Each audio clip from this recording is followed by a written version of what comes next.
na po kayo nandito? Asawa, magulang, tatay, nanay? Daddy niya.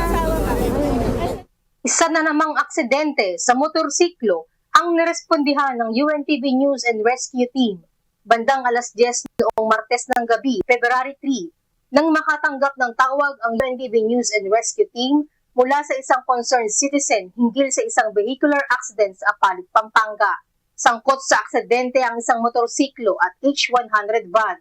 Mabilis na tumugon ang mga medical responders ng UNTV sa dalawang lalaking sugatan na kapwa sakay ng motorsiklo. Ang 23 anyos na pasyente ay nagtamo ng deformity sa kanyang kamay, habang ang 28 anyos nitong kasama ay nagtamo ng gasgas sa kanang tuhod. Agad nilapatan ng pangunang lunas ng grupo ang sugat ng mga biktima. Check mo na lang yung vodka refill. Dito po, ito lang po.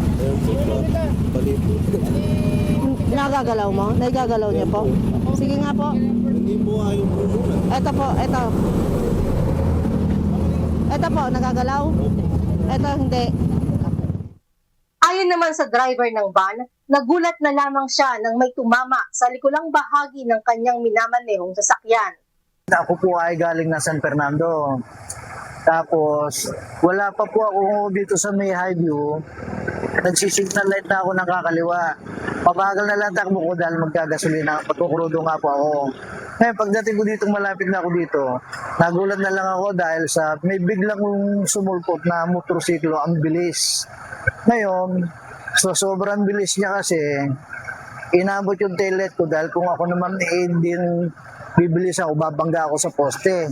Kaya anong nangyari, inabot yung likod ko. Naramdaman ko lang lumagatok. Matapos ang first aid at pag-secure ng consent para sa mga personal na detalye ng mga biktima, ay agad silang dinala ng UNTV News and Rescue Team sa pinakamalapit na pagamutan upang mas masuri ng mga doktor. Sa mga nangangailangan ng agarang tulong sa panahon ng aksidente o sakuna, maaaring makipag-ugnayan sa UNTV News and Rescue Hotline 8911 UNTV o 8911-8688. Dency Andres, UNTV News and Rescue. Diyos ang aming sandigan, serbisyo publiko ang aming pinahahalagahan.